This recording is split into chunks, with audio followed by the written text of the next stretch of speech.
반도체와 IT를 비롯한 최첨단 기술 강국인 대한민국. 한국과 같이 기술력으로 먹고 사는 나라는 항상 산업 스파이를 조심해야 합니다. 기업의 주요 기밀이나 보안 등을 다른 회사나 다른 나라에 유출하는 산업 스파이들로 인해 얼마 전 대한민국을 뜨겁게 달궜던 사건이 있었습니다. 그리 오래되지 않은 최근 삼성전자의 주요 반도체 설비 중 하나인 초임계 세정 장비를 중국으로 유출한 일당이 구속 기소된 사건이 있었는데요. 초임계 세정 장비는 이산화탄소를 이용하여 반도체 세정용 화학물질을 건조하는 설비로 이것으로 반도체의 불량률을 획기적으로 낮출 수 있는 최첨단 장비라고 합니다. 기존의 액체를 이용하는 반도체 세정 장비와는 차원을 달리하는 장비로 SK하이닉스를 포함한 다른 경쟁사들도 관심을 보였을 만큼 혁신적인 장비로 평가받고 있습니다. 삼성의 자회사인 셈에스가 2018년도에 최초로 개발하며 모회사인 삼성에만 납품하는 이 장비는 삼성전자만이 가지고 있는 고유 기술이었고, 삼성전자는 해당 기술을 최고의 기밀로 지정할 정도로 극도로 보안에 신경을 썼습니다. 삼성전자와 셈에스는 이 때문에 개발 인력에 대해 전직을 금지하는 서약서까지 작성했을 정도였죠. 이처럼 대단한 장비이다 보니 반도체로 한국을 따라잡겠다고 선언한 중국이 가장 탐내는 기술 중 하나였습니다. 특히 중국은 여러 나라의 산업 스파이를 침투시켜 해당 국가의 최첨단 기술을 빼돌리거나 거액의 금액을 제시하여 직원을 매수하는 등 국가 단위에서 산업 스파이를 양성시키고 엄청난 예산을 쏟아붓고 있습니다. 최근 삼성 반도체의 핵심 기술로 꼽히는 이 초임계 세정 장비의 기술이 삼성전자 협력 회사의 직원에 의해 중국으로 기술이 유출되어 버렸습니다. 이 기술 유출로 인해 삼성과 한국의 경제에 막대한 피해를 주게 되었고, 이 소식을 들은 많은 사람들이 이들에 대해 나라 팔아먹은 매국노라고 분노하는 반응을 보이고 있는데요. 그러나 사실을 알고 보면 이들은 나라를 팔아먹은 매국노가 아니라 오히려 애국자로 봐야 한다는 이야기가 나오고 있습니다. 단지 이들이 애국을 하는 나라가 한국이 아닌 중국이었을 뿐이죠. 왜냐하면 이 산업 스파이들의 정체가 조선족이었다는 엄청난 반전이 숨어 있었기 때문입니다. Fact King. 삼성전자의 최첨단 설비인 초임계 세정 장비의 기술 유출 사건을 자세히 조사한 결과 충격적인 반전이 밝혀졌습니다. 수사 결과 밝혀진 사실에 따르면 이 기술 유출 스파이 행위를 주도한 삼성전자 협력업체 직원의 정체가 바로 양측 부모가 모두 조선족으로 해당 직원의 정체가 조선족 2세였다는 사실이 밝혀졌다고 하는데요. 주목해야 할 점은 이번 기술 유출 사건의 핵심은 한국인에 의해 기술이 유출된 것이 아닌 바로 조선족이 주도한 중국으로의 기술 탈취 사건이라는 점인 것입니다. 최근 업계 전반에서는 이러한 일들이 비일비재하다는 것이 큰 문제가 되고 있습니다. 한국 기술을 중국에 팔아넘긴 범죄자들을 조사하다 보면 한국 국적을 가지고 있지만 사실은 조선족이었다는 사례가 더더욱 많았다는 것인데요. 이번 삼성전자의 초임계 세정 장비의 기밀 유출 사건뿐만이 아니라 얼마 전 삼성전자 반도체 부문 파운드리 사업부 소속의 B씨가 반도체 핵심 기술 등 내부 기밀 문서를 외부로 유출하려다 적발당한 사건도 있었는데, 다행히 미수로 그쳤지만 이 B씨 역시 조선족 2세였던 것으로 드러나 충격을 주고 있습니다. 더욱이 양측 부모가 모두 조선족이지만 한국에서 태어나 한국인으로 자랐기 때문에 서류상으로는 명백한 한국인이라 그냥은 구별이 힘들다는 점도 문제가 되고 있습니다. 조선족은 중국에서 태어났고 중국 국적을 가진 중국인이다.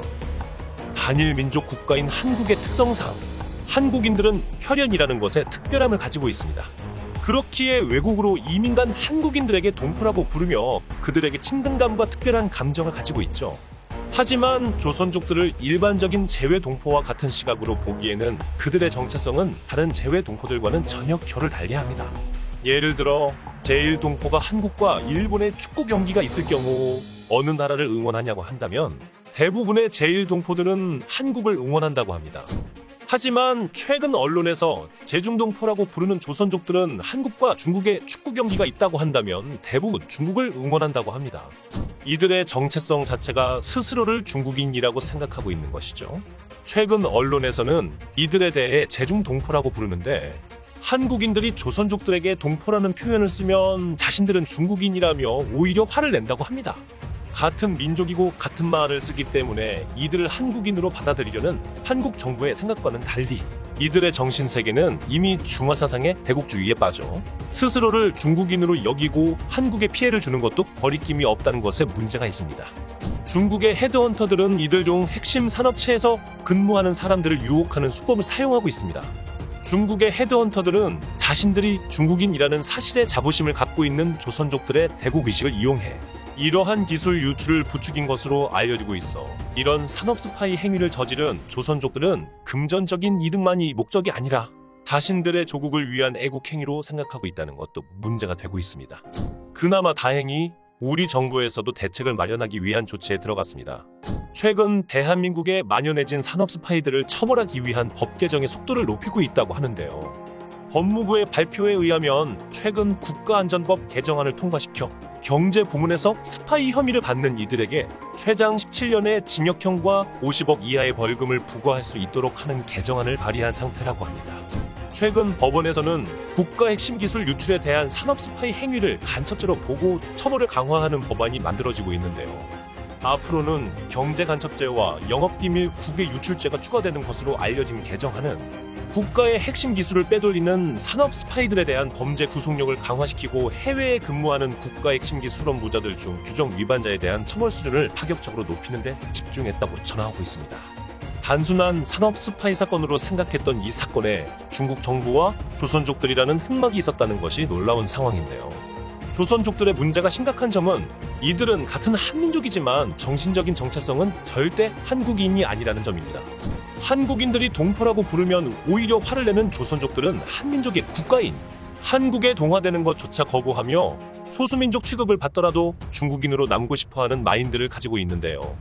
차라리 한국에 정착한 화교들이 이 3세대가 넘어가면서 김치를 먹고 애국가를 부르며 한국인에 동화되는 것에 비해 같은 민족이라는 조선족들은 오히려 태극기를 부정하며 심지어 유치원에서 태극기 교육을 한다며 항의를 하는 어처구니 없는 행태를 보이고 있는 것이죠. 조선족 맘카페의 학부모들은 자신들의 정체성은 중국인인데 자신들의 아이들은 한국 사람이라고 인식할까봐 걱정을 한다고 이야기하고 있습니다. 한국 땅에서 한국의 유치원에서 태극기를 교육하는 것을 문제 삼는 조선족들은 이들이 한국에 살기 위해 한국으로 왔으며 심지어 한국 국적을 취득했음에도 한국에 동화되지 않으려 한다는 점입니다. 조선족 맘카페의 여론을 보면 태극기 교육에 대한 불만뿐만이 아니라 한국인들에 대한 반감과 거리감을 숨기지 않는다는 사실이 알려져 더욱 논란이 되고 있습니다. 조선족 맘카페 회원 씨도 한국에 온 지 10년이 넘었고 현재 한국 국적을 취득한 상태라면서도 한국 엄마들과는 생각도 생활 자체도 많이 다르고 조선족들과 어울리는 게 편하다면서 한국 사람들과 거리감을 두는 모습을 보이고 있는데요.